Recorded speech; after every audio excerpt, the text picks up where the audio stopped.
December 18, 1944, near Bastogne. The Ardennes lay frozen, wrapped in fog so thick it muffled sound itself. Snow clung to hedgerows, and in the distance German Panthers idled beneath frost-covered pines. Their crews, veterans from Panzer Lehr and 2nd Panzer, waited, confident, their laughter echoing in the cold. Across the valley, American Shermans appeared, small silhouettes moving through the mist. To the Germans it was a familiar sight. For 2 years they had burned these machines with ease. The 75mm Shermans were prey. Thin-skinned, undergunned, predictable. Amerikanische Feuerzeuge, one gunner joked, American lighters. But as the 1st Panther swung its turret, a flash tore across the field. The round struck the mantlet and went straight through. Flames erupted inside. The crew didn't even have time to bail. At 800 yards, the Americans fired again. Another Panther hit, another explosion. Panic rippled through the radio nets. The rounds were faster, hotter, deadlier. This wasn't the old Sherman. It was the M4A1-76W, armed with the high-velocity M1 gun and HVAP tungsten core shells, weapons built to kill the very tanks that once mocked them. The hunters had become the hunted. In the summer of 1944, the Sherman tank was both everywhere and under siege. It had carried the U.S. Army across North Africa, through Sicily, and onto the beaches of Normandy, a steel workhorse that ran when others broke down. It was fast, reliable, and easy to repair. But by mid-1944, it was also becoming a liability. Against the new German armor, Panthers, Tigers, and even up-armored Panzer IVs, the Sherman's 75mm gun no longer inspired fear. When American tank crews first encountered Panthers in Normandy, the shock was immediate. The German tank was lower, wider, and armed with a high-velocity 75mm OWK-42 cannon that could punch through a Sherman frontally at over 1,500 yards. By contrast, the Sherman's own 75mm gun could only penetrate a Panther's side armor at less than 500. Many Shermans were destroyed before their gunners could even identify the target. The battlefield became a deadly equation. See first, shoot first, you live. The men inside the Shermans gave their tanks grim nicknames. Ronson, after the lighter that lights every time. The nickname spread faster than official reports could refute it. German propaganda picked it up gleefully, claiming the American tank burned on impact. It wasn't entirely false. Ammunition stored in dry racks along the hull often ignited when penetrated. The flames and the screams that followed haunted the survivors. Back in Washington, the Ordnance Department knew the problem but faced an impossible balance. The Sherman's strength was numbers. Thousands produced monthly, parts interchangeable across continents. Replacing it wholesale wasn't realistic. Instead, engineers sought evolution, not revolution. As early as 1943, U.S. Ordnance officers had begun testing a new 76mm high-velocity gun, the M1, originally designed for tank destroyers. Its longer barrel and higher muzzle velocity offered a substantial increase in armor penetration, up to 109mm of rolled steel at 1,000 yards with standard APC rounds. But development moved slowly. Some in the Army ground forces opposed the upgrade, arguing that infantry support, not tank duels, was the Sherman's real role. Let tank destroyers kill tanks, they insisted. Shermans fight the battle. That distinction collapsed in Normandy. Tank destroyers were rarely where they were needed, and infantry found themselves facing Panthers head-on. The need for more firepower was no longer academic. Meanwhile, British engineers had already modified their Shermans with the powerful 17-pounder gun, producing the Firefly, capable of killing Tigers from over a mile away. American crews admired it but found it cumbersome. The British weapon required rearranging the turret and storing ammunition in awkward positions. The U.S. Army wanted its own solution, one that could fit seamlessly into existing production lines. By early 1944, the M4A1-76W was born. A Sherman armed with the new 76mm gun, a redesigned turret, and wet stowage, the W, meaning ammunition was surrounded by water jackets to reduce fires. The first shipments reached Europe in July, just after the Normandy breakout. They went to the 2nd and 3rd Armored Divisions, but their impact wouldn't be felt immediately. At first, crews were skeptical. The new 76 MH produced a sharper muzzle blast that kicked up dust and revealed positions. Its standard armor-piercing shells performed better than the old 75 Mikuit, but still struggled against Panther's frontal plates. Crews asked, what good is a faster shell if it still bounces? The answer would come in the form of a secret round, one that changed everything. Known as HVAP, or high-velocity armor-piercing, it used a tungsten carbide core encased in lightweight aluminum, trading mass for speed. Firing at 3,400 feet per second, it could penetrate nearly 150 millimeters of armor at 800 yards, enough to pierce a Panther head-on. Tungsten was rare, so HVAP rounds were precious, usually only a few per tank. Crews called them lifesavers. As 1944 turned to winter and the Allies advanced toward the German border, these new Shermans began to arrive in greater numbers. Their long-barreled guns looked almost alien beside the older tanks still fighting in France. Crews repainted their barrels with kill rings and nicknames: the Equalizer, Tiger Tamer, Panther Puncher, and somewhere in the forests of Belgium, German tankers still laughed at the sight of Sherman silhouettes. They didn't know that this time the Americans were laughing back. The path to the M4A176W had been long, experimental, and full of argument. American engineers had debated for years whether tanks should fight tanks at all. Early war doctrine separated the two roles entirely. Tanks supported infantry, while tank destroyers were meant to ambush enemy armor. But on the battlefields of Normandy and the hedgerows of France, reality shredded theory. When Panthers appeared on a ridge or Tigers emerged from the mist, it was the Sherman that had to respond, not some distant tank destroyer battalion. The U.S. Ordnance Department, pressured by battlefield reports, began modifying existing Sherman hulls to mount the new 76 mm M1 gun. The chosen variant was the M4A1, the cast hull model with a rounded shape that offered better ballistic protection. To accommodate the larger gun, the turret was completely redesigned. Engineers at the Lima Tank Depot and Detroit Arsenal fitted it with a longer recoil system and a wider gun mantelet. It looked like a Sherman, but leaner. More dangerous, the kind of tank that made even its crew stand a little taller. Another major innovation was the wet stowage ammunition system, indicated by the W in its name. Earlier, Shermans stored shells in dry racks along the sides of the hull, which often ignited when penetrated. The new system enclosed each shell in a small, water-filled jacket designed to extinguish sparks and fragments. The results were dramatic. Fire-related crew casualties dropped by almost 75%. To the men who lived inside them, this mattered as much as any thicker armor plate. In July 1944, the first batches of M4A176Ws arrived in Normandy.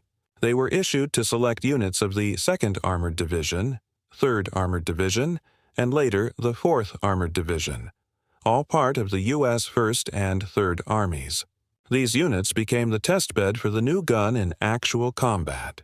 Initial results were mixed. Crews loved the faster turret traverse, the sharper optics, and the improved range, but they soon realized that the new 76 mm armor-piercing shells still couldn't reliably penetrate a Panther's thick glacis. The enemy's upper armor sloped at 55 degrees, an engineering trick that turned near hits into harmless sparks, so the tankers adapted. Instead of charging frontally, they maneuvered, using speed and coordination to hit German armor in the sides or rear. When HVAP ammunition appeared in limited quantities in late summer, everything changed. The tungsten core tore through German armor that had once been invincible. The Americans now had a gun that could fight, not just survive. For German tankers, the difference was immediately noticeable. Radio logs from Panzer Lehr and the 2nd Panzer Division recorded engagements where Panthers were hit and penetrated from over 700 meters. One report from September 1944 described enemy Shermans with new, longer guns, greater muzzle flash, much faster velocity. It was the first hint that the tide of armor warfare was turning. Still, the Germans were confident in their machines. The Tiger I remained a terror in open ground, its 88mm cannon able to destroy Shermans from over a mile away. The Panther, faster and more numerous, was the backbone of the German armored defense in France and Belgium.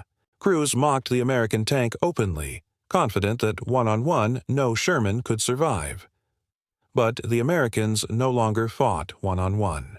By late 1944, Allied tactics had evolved into combined arms coordination.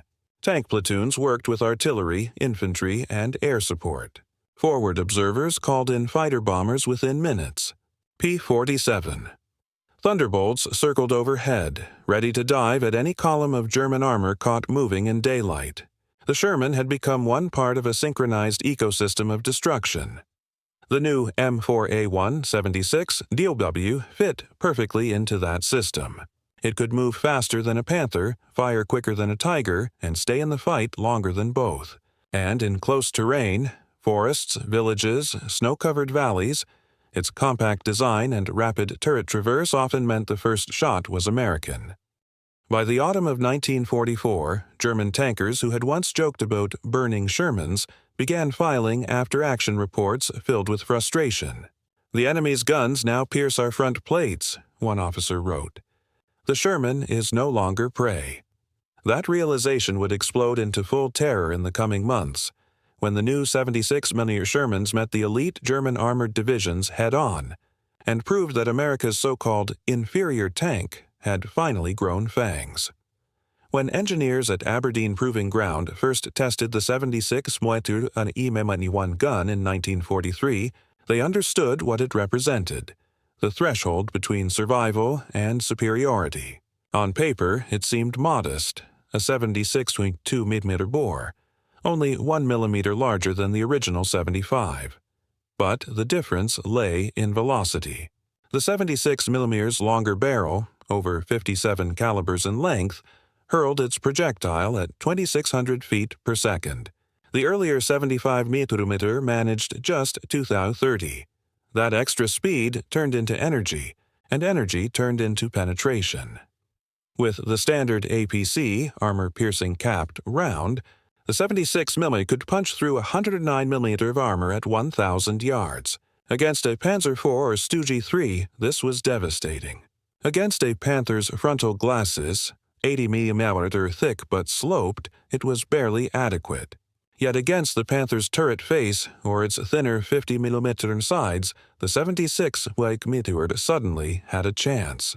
For the first time since 1942, American tankers could aim straight ahead without knowing death was guaranteed in the return shot. The HVAP, high-velocity armor-piercing round, was the real breakthrough. Built with a tungsten carbide core surrounded by a lightweight aluminum body, it was designed to shed mass and retain speed. Fired at nearly 3,400 feet per second, it could pierce 150mm of armor at 800 yards, more than enough to kill any German tank short of the King Tiger. The only drawback was scarcity. Tungsten was a strategic material, mined mostly in China and Burma, and the U.S. supply was limited. Crews were lucky to get a few rounds per tank. Some commanders hoarded them, ordering their men to save HVAP for Tigers only. On the battlefield, that scarcity gave every round weight. Gunners learned to whisper before loading one, as if disturbing the shell might waste its purpose. When they fired, the difference was visible. The round's streak was brighter, the impact sharper, and the resulting explosion deeper. German crews who inspected knocked-out Panthers later described a small hole, clean and circular like a punch through paper. Inside, the tungsten slug had ricocheted through the crew compartment, vaporizing everything it touched, but technology alone wasn't what changed the war. The Sherman's advantage came from the way Americans used it.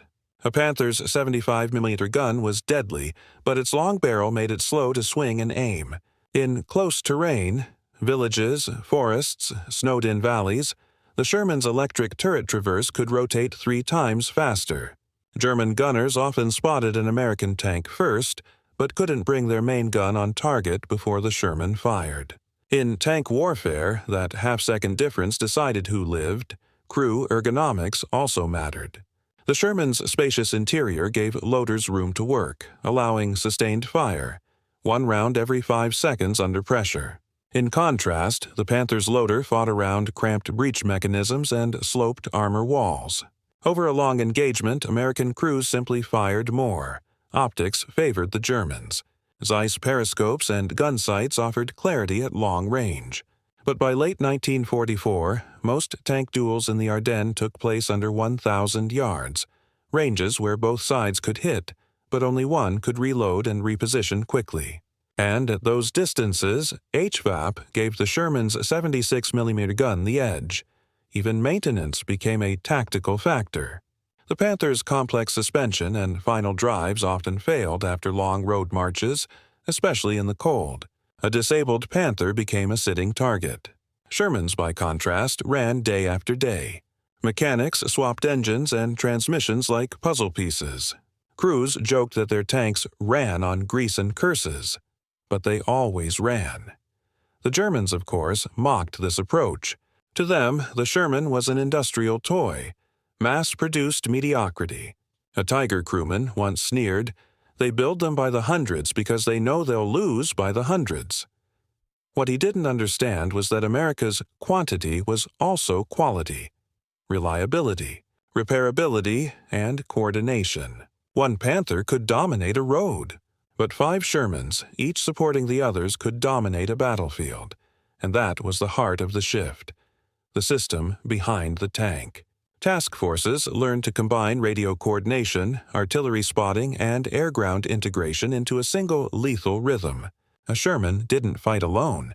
A Sherman spotted, another flanked, a third fired smoke to blind the enemy, and from above, thunderbolts dove on retreating armor. By late 1944, that coordination was mechanized warfare in its purest form: speed, communication, and persistence. And within that machine, the M4A176W was the keystone. It was not the best tank in the world, but it was the best tank for the war America was fighting. Mobile, adaptable, and everywhere. When German crews began noticing the long, sharp barrels and the lack of telltale front explosions, they realized something had changed. The Americans no longer needed to flank to kill. They could kill straight on, and that meant the laughter, for the first time, stopped. By the winter of 1944, the transformation on the ground was more than mechanical. It was psychological. The American tankers who had once whispered about the invincible German machines now carried a new confidence, tempered by loss but hardened by experience. They had seen too many Shermans burn in Normandy, too many friends buried beside smoking hulls. Now, finally, they had a weapon that could answer back. For the men inside the M4A176, the difference wasn't just about range or armor thickness, it was about agency. The new gun gave them a sense that they could dictate the fight, not just survive it. Crews who once hid behind hedgerows now volunteered to lead columns. In after-action reports from the 4th Armored Division, tank commanders described a new fighting spirit spreading through the ranks. "The men have faith in their tanks again," one officer wrote. The Germans noticed it too. Intelligence summaries from the Panzerlehr Division recorded, with unease, the aggressiveness of American armored patrols in the Ardennes. "Enemy armor now attacks directly," one report read, "and fires with great accuracy at long distance. New ammunition suspected." The tone was restrained, but the implication was clear. The psychological tables had turned. Inside the German tanks, morale began to waver. The Tiger I and Panther were still feared, but they were no longer invincible. Each required careful maintenance, skilled crews, and fuel that was growing scarce. A Tiger could consume over 500 liters of gasoline in a single day of maneuvering. As supply lines collapsed and Luftwaffe cover disappeared, the pride of the Panzerwaffe became more burden than advantage. The German tankers' arrogance, once their armor, began to crack. The same crews who had mocked the Shermans now faced units that moved faster, coordinated better, and struck with shocking precision. For every Panther that knocked out a Sherman, 3 more appeared. When HVAP ammunition entered the fight, the effect was immediate and terrifying. Tankers who had watched shells bounce harmlessly from their front plates suddenly saw sparks, holes, and flames. A German officer later wrote in his diary, "It was as if the Americans had changed their guns overnight." We were used to watching their rounds fall short or shatter. Then one day they came through. The sound was different, sharper, heavier, and the effect instant. Meanwhile, American units were learning to fight smarter. Tank commanders relied less on brute force and more on information. Forward observers with radios coordinated with artillery batteries miles behind the front. Scout jeeps marked German armor positions with smoke grenades. P-47s strafed road junctions before tanks even rolled forward. In this ecosystem, the M4A176W was no longer a standalone weapon. It was a mobile node in a vast, synchronized network of destruction. German veterans of the Ardennes offensive would later recall the eerie sensation of being watched. Wherever we went, one Panther commander remembered, they already knew. The moment we turned an engine, the artillery began. The combination of ground and air coordination was something the Wehrmacht had once mastered, and now faced from the other side. There was also a human angle to the transformation. The Sherman's crew composition, 5 men, created bonds that mirrored a small family. Commander, gunner, loader, driver, and assistant driver. Each role depended entirely on the others. In battle, that coordination translated into speed. When the commander spotted a target, the gunner already had his sight adjusted. The loader knew which round to grab, AP or HE.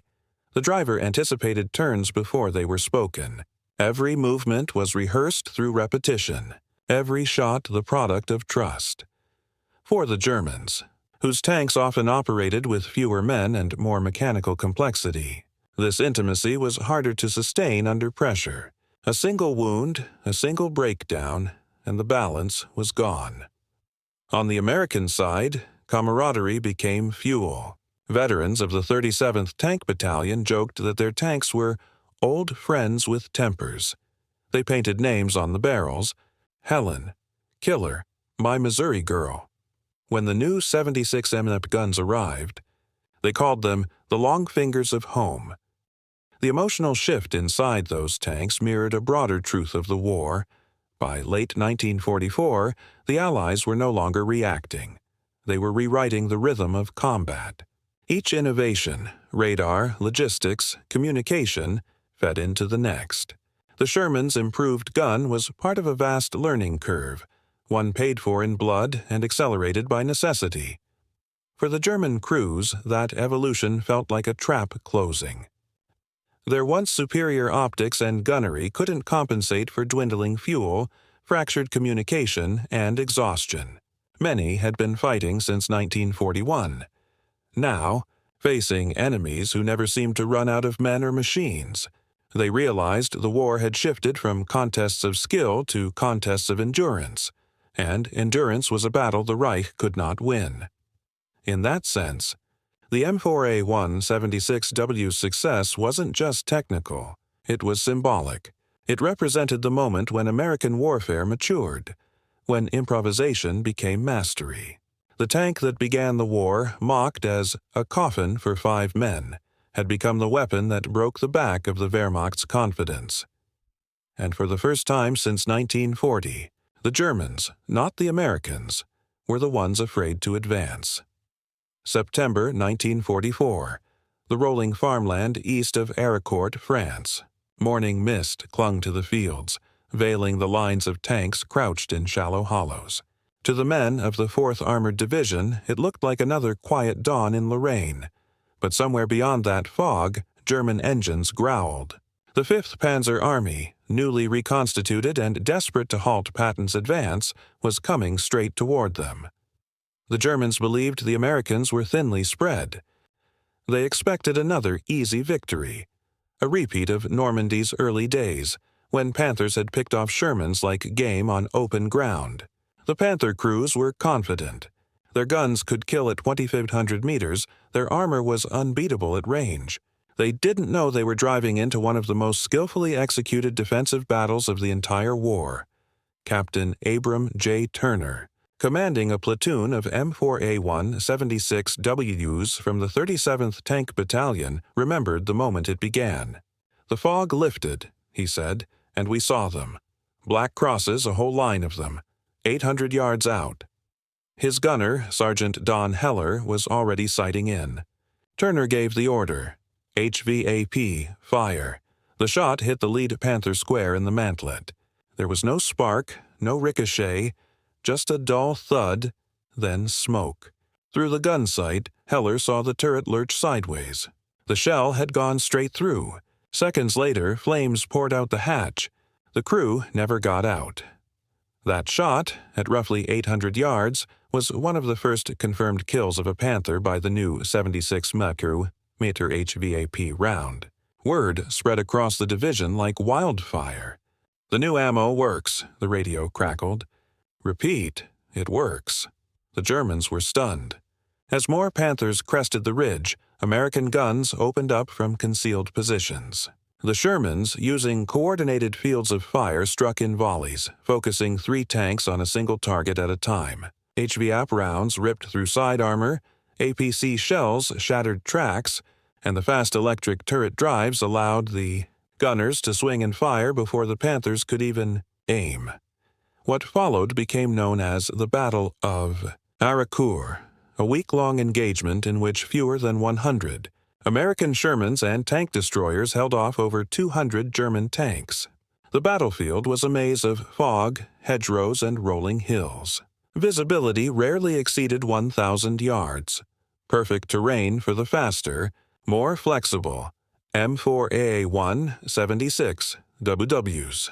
The Panther's advantage, long-range firepower, was smothered by weather and terrain. German commanders, operating with incomplete intelligence, believed they were attacking retreating units. Instead, they drove headlong into ambushes. At one point, a Panther column advanced through a valley, firing blindly into mist. From the flanks, hidden Shermans fired at their exposed sides, knocking out 5 in under 2 minutes. When the Germans tried to reverse, artillery landed on their escape route. Over the next 3 days, Aricourt became a graveyard of overconfidence. The Americans fought with the precision born of experience. Each platoon operated like a hunting pack. One tank drew fire while the others flanked. Coordination was constant. Artillery adjusting on the fly, fighter bombers diving through the fog to strafe stalled Panthers. The Germans fought bravely but blindly. Their radios crackled with confusion, their formations broke apart in the haze. Many of their tank commanders were new. Replacements rushed from training schools after the collapse in Normandy. Few had seen real combat. Against them stood veteran American crews who had been fighting since the hedgerows of St. Lo. By the 4th day, the momentum was gone. German units had lost nearly half their tanks. American after-action reports noted the growing desperation. Enemy crews abandoned tanks after first hit. Fire discipline breaking down. Some Panthers were found still idling, their crews dead inside from penetrating shots that left entry holes no wider than a coin. Colonel Bruce C. Clark, commanding the 37th Tank Battalion, described the battle in stark terms. "They had the better gun and thicker armor, but we had better men, better coordination, and faster thinking." The numbers told the story. Between September 18th and 29th, the 4th Armored Division destroyed over 280 German tanks and assault guns, losing only 25 Shermans in return. For the first time in the European War, American armor had decisively beaten German panzers in open battle, not through luck, not through numbers alone, but through training, technology, and adaptation. Captured German officers were in disbelief. One Panther commander told his interrogators, "We thought your tanks were the same as before. They were not." Another said simply, "Our range meant nothing." The myth of the indestructible German tank, the weapon that had dominated Europe since 1940, had been broken, quietly, in the mist of Lorraine. And for the Americans who fought there, the lesson was clear. The M4A176W had finally made them equals. From that point forward, no German crew could assume safety at range, and in the forests of the Ardennes, a few months later, that lesson would return, colder, deadlier, and final. December 1944. Ardennes Forest, Belgium. The world had frozen into silence. Snow covered the tanks in white armor, muffling sound and light. In that silence, a storm was coming. Hitler's last gamble, the Battle of the Bulge. At dawn, fog rolled thick through the trees. American units were strung thin, their lines scattered. The Germans struck with ferocity, their spearheads led by the elite 1st SS Panzer Division Leibstandarte and 2nd Panzer Division. Panthers and Tigers rumbled down narrow forest roads, their engines shaking the ground. The Ardennes was their terrain, close, covered, and familiar. They believed the Shermans would burn again, just as they had in Normandy. But this time, the Shermans were not the same. In the forests outside Bastogne, crews from the 4th and 10th Armored Divisions waited. Among them were dozens of the new M4A176WUs, their long guns camouflaged with whitewash and pine branches. Many were veterans of Ericourt, men who knew how to fight Germans in the fog. They had learned that patience, not panic, won tank duels. The first Panthers appeared through the haze, black shapes gliding like ghosts. American tank commanders whispered into their radios. Short, clipped words. Target 1, range 600. When the lead Panther crossed the clearing, an American gunner squeezed the trigger. The 76mm barked, the recoil rocked the turret, and the HVOP round screamed across the frozen air. It hit square on the Panther's lower glacis. A split-second flash, then an explosion so violent it split the turret ring. The tank stopped dead, smoke billowing from every hatch. The others halted. German commanders tried to swing their guns, but the Shermans were already repositioning. In seconds, 3 more rounds hit home. 2 Panthers burned. A third lost its track and slewed sideways. The radio chatter filled with panic. Achtung! Neue Panzer! Long guns! What had once been German doctrine, strike first, dominate with range, now belonged to the Americans. In the Ardennes, range meant little. Fog and trees reduced every fight to ambush distance. Here, agility and rate of fire decided survival. The M4A176W, with its fast turret and reliable engine, was the perfect hunter in the woods. Reports from the 10th Armored Division describe Shermans knocking out Panthers at 700 to 900 yards, often with single shots. One crew claimed 4 kills in under 10 minutes, all with HVAP. German gunners, used to bouncing American shells off their armor, were stunned. They fired wildly, often too late. In one engagement near Noville, a Tiger, I was hit twice in the turret by a 76mm HVAP shell from 600 yards, the second round piercing clean through the side and igniting the ammunition rack. The Tiger's commander, an officer from the Leibstandarte, survived only long enough to radio, "They shoot faster than we can see them." Elsewhere, American tank destroyers joined the hunt. M36 Jacksons, armed with the powerful 90mm gun, operated alongside 76mm Shermans, forming hunter-killer teams. The Shermans flushed targets, the Jacksons finished them. The combination was deadly. By late December, German armored thrusts were stalling not just from lack of fuel, but from attrition. At Sels, west of the Bulge, an entire column of Panthers was ambushed by Task Force Hogan from the 3rd Armored Division. When the smoke cleared, over 40 German tanks lay burning in the snow. American losses, 7. Captured panzer crews couldn't understand what had happened. "Your tanks fired faster," one said.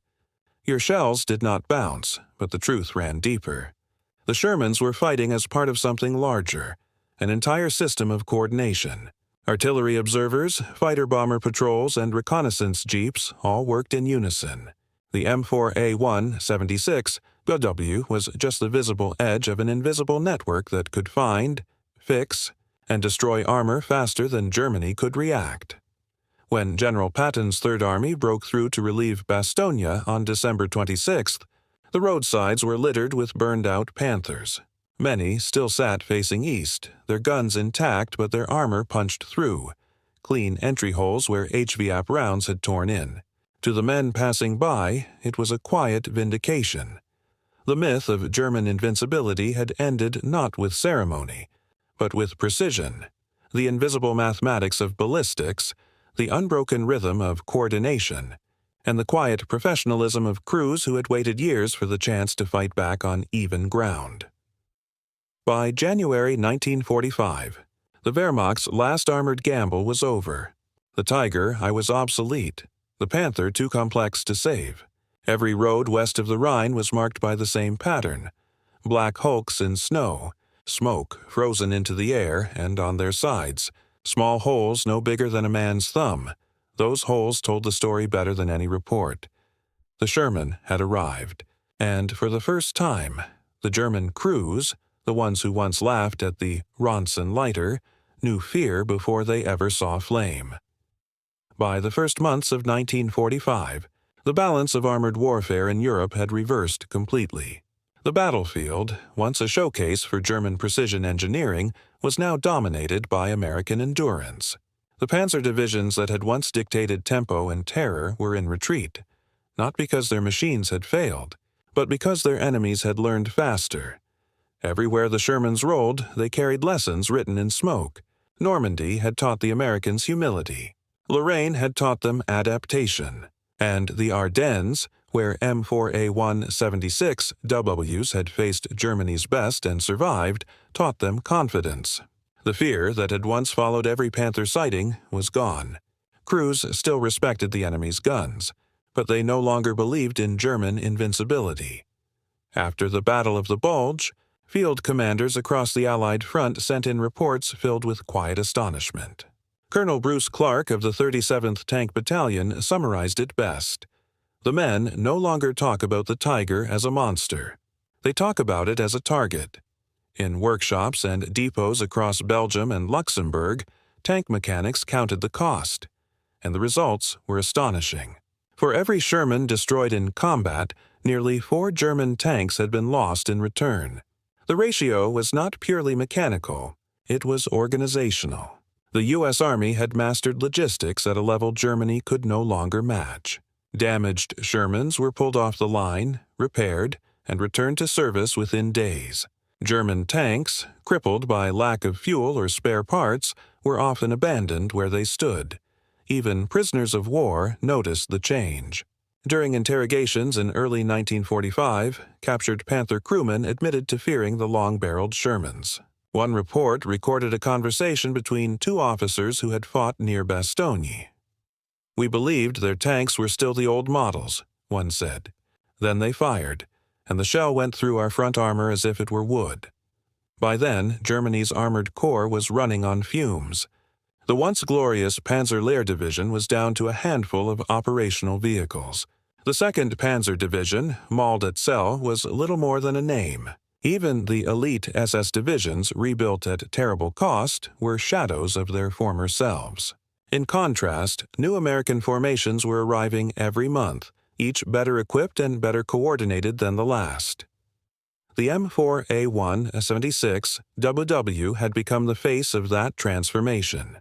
In intelligence reports, German analysts now referred to the improved Sherman with long gun as a primary threat. The Wehrmacht's technical manuals, updated hastily in January 1945, advised Panther crews to avoid direct engagements within 1,000 meters, a reversal of doctrine unthinkable a year before. But the shift was not only on paper, it was visible across the landscape of Western Europe. Villages, once pulverized by Tiger fire, now reclaimed by advancing Allied columns. Roads, once lined with burning Shermans, were now littered with destroyed Panthers and Jagdpanthers. The Americans had not simply caught up technologically, they had overtaken. When Patton's Third Army crossed the Rhine in March 1945, it did so with nearly 5,000 operational Shermans, many of them 76mm variants. They moved in sweeping armored columns that seemed endless, engines rumbling through conquered cities. German civilians who had once watched panzers thunder through their towns now saw endless rows of olive-drab tanks, each with a white star painted proudly on its hull. For the Wehrmacht's surviving tank officers, the realization was painful. The war of maneuver, the very essence of blitzkrieg, now belonged to the enemy. The Americans had learned to fight as the Germans once had, fast, flexible, relentless. And behind every burning panther left on the roadside, there was often a small, bright hole, the size of a silver dollar, punched clean through its armor by a tungsten core fired from a Sherman the Germans had once called a joke. That hole was the signature of inevitability, the mark of a war that had turned not on myth, but on mathematics, production, and adaptation.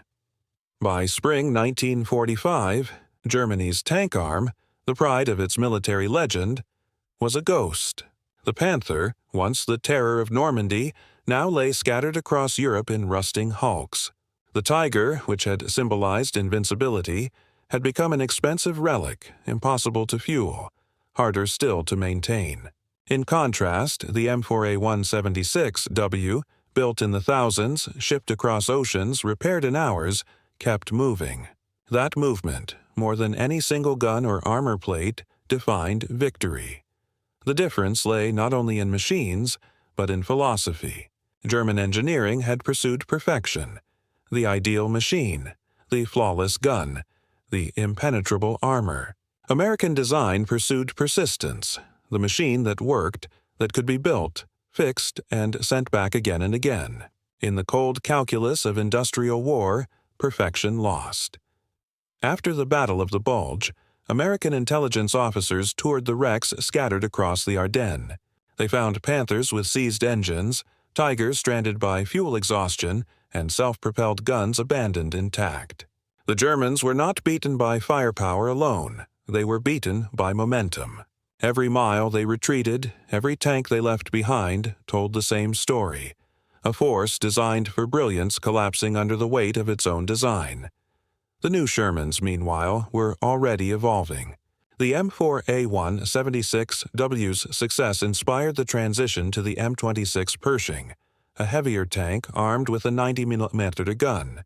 But for many crews, the Sherman remained the true symbol of the Allied tank war. Flawed, familiar, and somehow indestructible in spirit.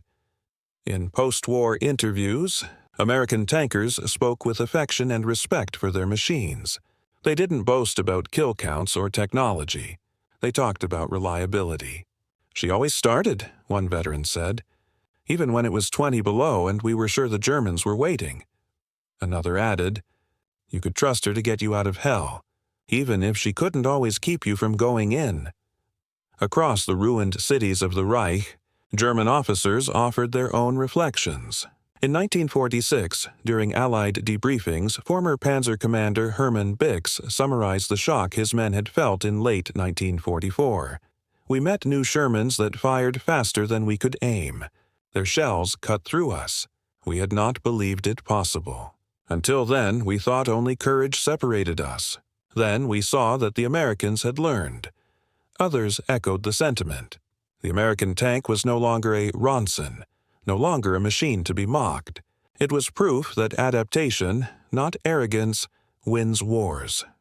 The statistics of 1945 confirmed the transformation. From D-Day to VE Day, the U.S. Army lost roughly 1,500 Shermans in Western Europe.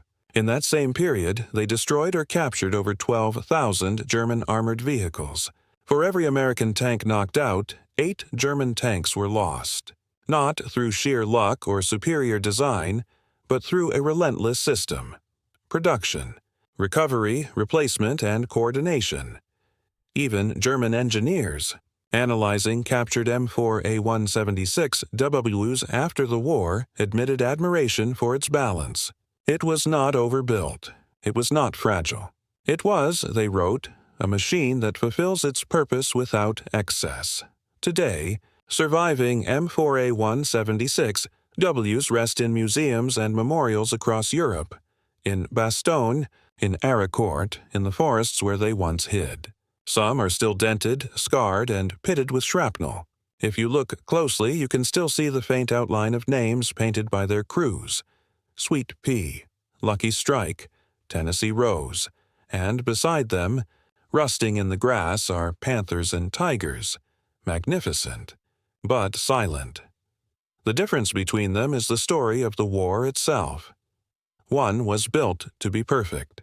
The other was built to win. In the end, the story of the M4A176W is not the story of a single tank. It is the story of how a nation learned to fight a modern war. The German crews who once laughed at the 75-mm Sherman were not wrong to mock its weakness. But by 1945, that laughter had become silence, replaced by the sound of engines that never stopped running, and shells that no longer bounced. The Sherman's transformation was the embodiment of the Allied war effort itself: learn, adapt, and return stronger. From North Africa's burning sands to the frozen forests of the Ardennes, each failure had been studied, each loss converted into improvement. When the M4A176W arrived, it was not a miracle of design. It was the sum of every lesson bought with blood. Its new gun, its wet stowage, its tungsten core ammunition, these were not just technical upgrades. They were proof that persistence could defeat perfection. The Tiger and Panther were masterpieces of engineering, but they belonged to a country that could no longer afford them. The Sherman, mass-produced and modest, belonged to a country that understood something deeper. Wars are not won by the best machine, but by the machine that keeps showing up. When the war ended, German officers often expressed disbelief that such a simple tank had overrun their empire. One called it a tractor with claws. Another, more honest, said, "They built an army out of steel and numbers, and they never stopped coming." In the rusting remains of Europe's battlefields, those words still echo. The Sherman's rounded hulls lie beside the shattered armor of Panthers and Tigers, each a monument to two philosophies of war. One chasing brilliance, the other chasing endurance. The Panther was a masterpiece. The Sherman was a system, and systems, like nations that build them, do not tire. The day the M4A176WW fired HVAP through a Panther at 800 yards, it wasn't just a tank duel. It was history's quiet verdict: adaptation defeats arrogance every time.